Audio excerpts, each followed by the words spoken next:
sudah selesai. Akhirnya dia tidak bisa melakukan witir. Maka dalam kondisi seperti itu, buat orang ini disunahkan witirnya kapan? Sebelum tidur. Kita ulangi. Ya, disunahkan witir sebelum tidur bagi siapa? Bagi seseorang yang tidurnya larut atau dalam kondisi apa? Capek. Dan dia perkirakan bakalan bangun ngepasi azan subuh. Sehingga dia tidak sempat untuk sholat witir saat itu.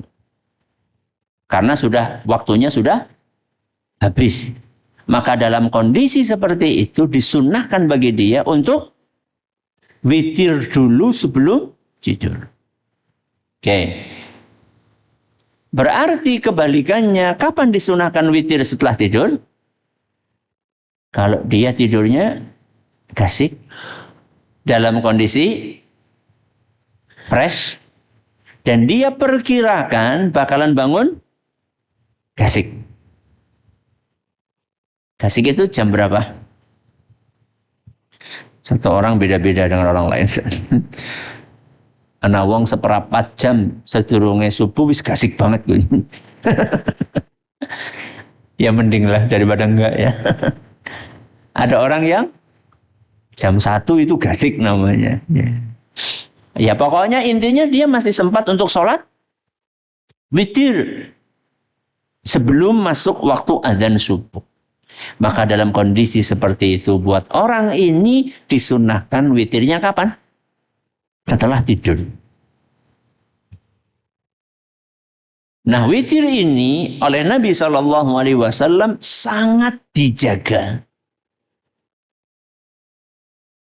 Bahkan dalam beberapa riwayat disebutkan Rasulullah SAW tidak pernah meninggalkan witir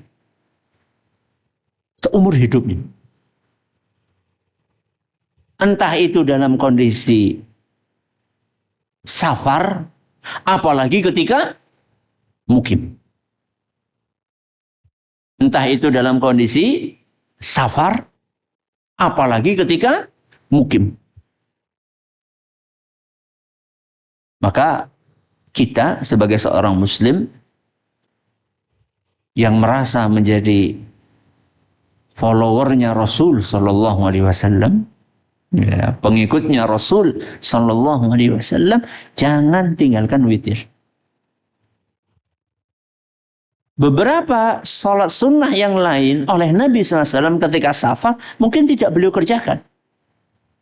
Contoh misalnya sholat qobliyah, sholat rawatib. Dalam beberapa kesempatan saat safar Nabi SAW tidak kerjakan. Sholat duha misalnya. Tapi witir dalam kondisi apapun beliau kerjakan.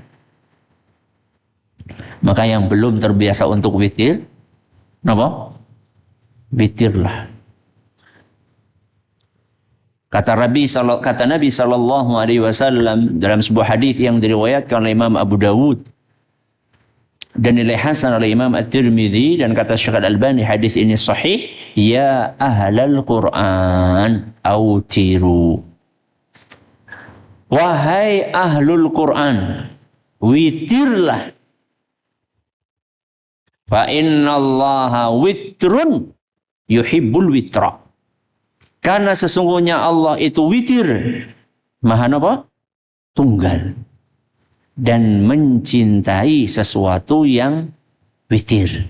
Sudah kita sampaikan contoh-contohnya tadi. Jadi secara spesifik Nabi SAW di dalam hadis ini mewanti-wanti kita untuk tidak meninggalkan sholat witir. Minimal 1. Jadi kalau misalnya kita baru mau mulai witir, karena kemarin-kemarin belum terlalu termotivasi untuk witir, ternyata malam hari ini dapat motivasi dan pokoknya mulai malam hari ini saya pengen witir. Kalau baru mulai witir, ya sesuai dengan kemampuan aja. Minimal berapa? 1. Bayangkan, serakaat orang gelem iki kebanget. 1 rakaat. Ya, anjuran saya kalau baru awal-awal itu enggak usah yang langsung nopo 9. Berapa? 11. Boleh, bagus. Witir 9 rakaat, 11 rakaat, 13 rakaat itu bagus. Tapi kalau pemula, apa? Pemula, junior, kok mau malah kapok. Itu masalahnya.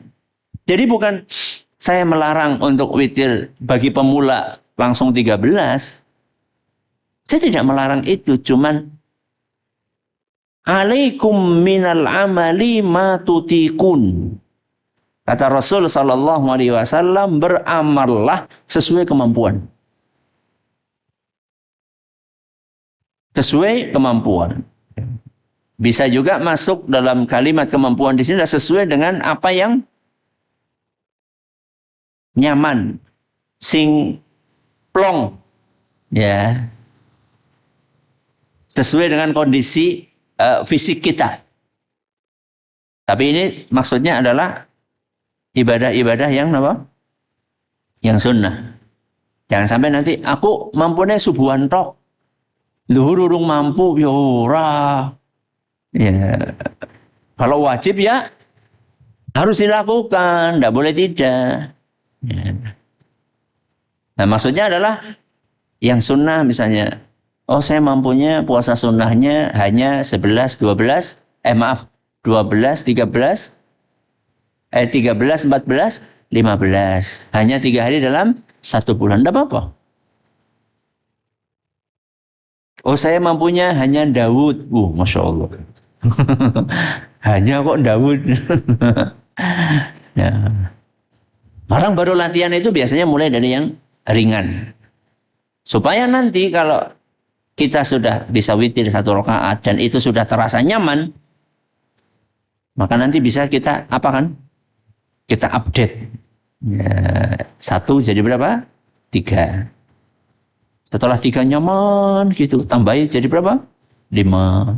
Ya. Sehingga nanti ketika datang bulan Ramadan enggak kaget dengan taraweh yang lumayan panjang. Jadi enggak ada ceritanya bubar sholat kram. Ya. Gara-gara ora tahu sholat suwe. Makanya kita biasakan. Ya, kita biasakan. Ini yang keberapa? Yang kedua. Yang ketiga. ثالثا توحيده سبحانه وإفراد العبادة له وحده فهو الواحد الأحد الوتر الصمد. Nah, yang ketiga ayo ikhwah, mentauhidkan Allah. Buah yang ketiga adalah mentauhidkan Allah. Kata penulis, thalithan, buah yang ketiga, tauhiduhu subhanah, mentauhidkan Allah, wa ifradul ibadati lahu wahdah, dan memurnikan ibadah karena Allah Maha Satu, Maha Esa, Al-Ahadu, Al-Witru, As-Samad. Ya, Allah Maha Esa, Allah Maha Tunggal, dan Allah lah yang Maha mengurusi para makhluknya. Jadi orang itu akan nyaman dan tenang beribadah kalau yang disembah cuma satu. Ya. Makanya Nabi Yusuf alaihissalam ketika beliau ditanya di penjara oleh 2 orang nabi, ya, tentang takwil mimpi, sebelum menjawab pertanyaan 2 nabi tersebut, Nabi Yusuf mengajak mereka untuk mentauhidkan Allah.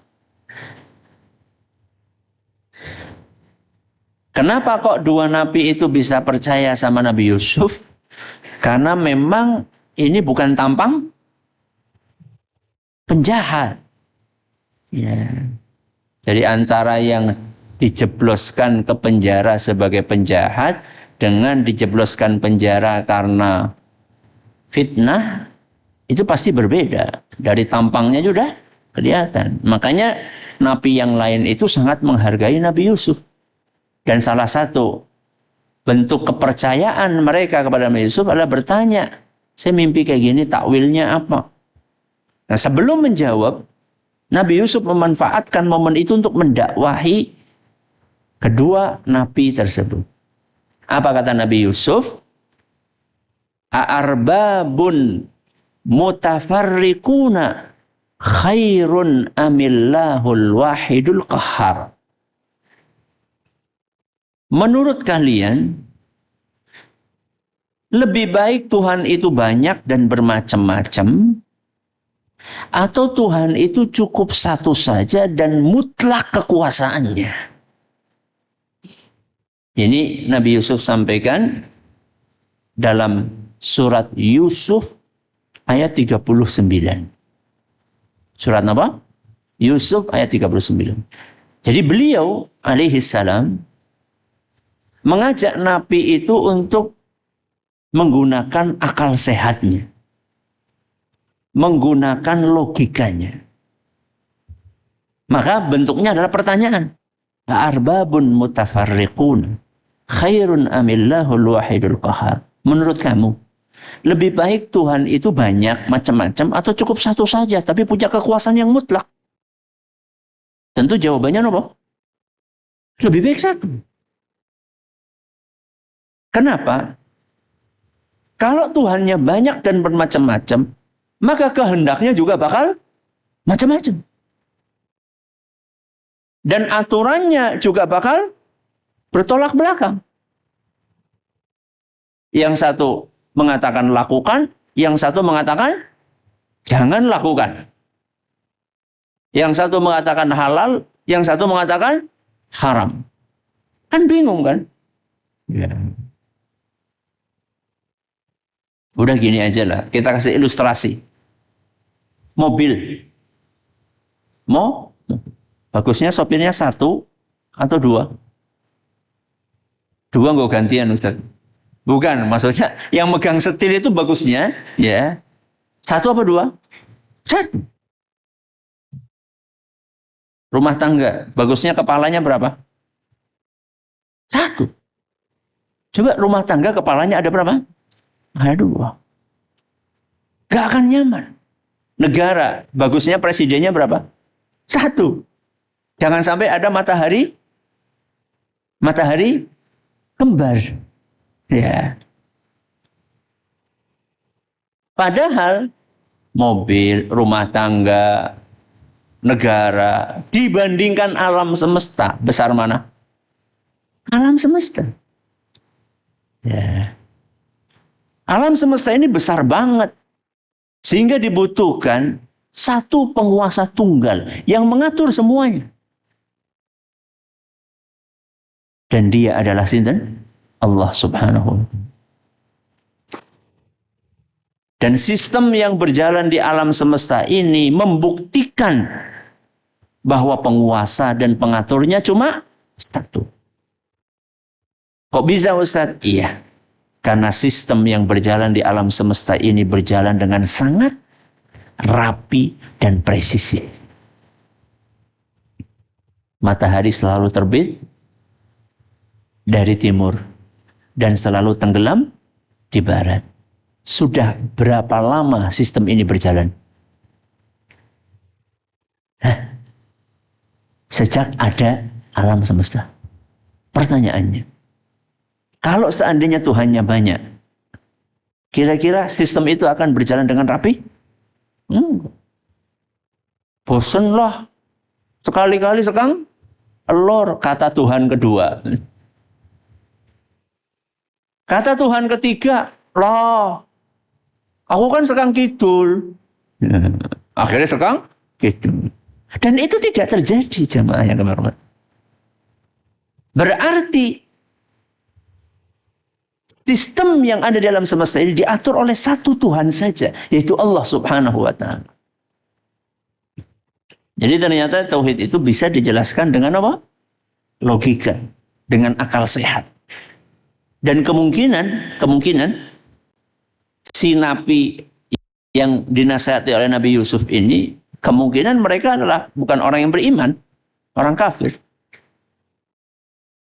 Makanya dalam Al-Quran itu sering Allah menggunakan logika dan akal sehat. Karena yang didakwahi itu belum tentu percaya dengan apa? Dalil.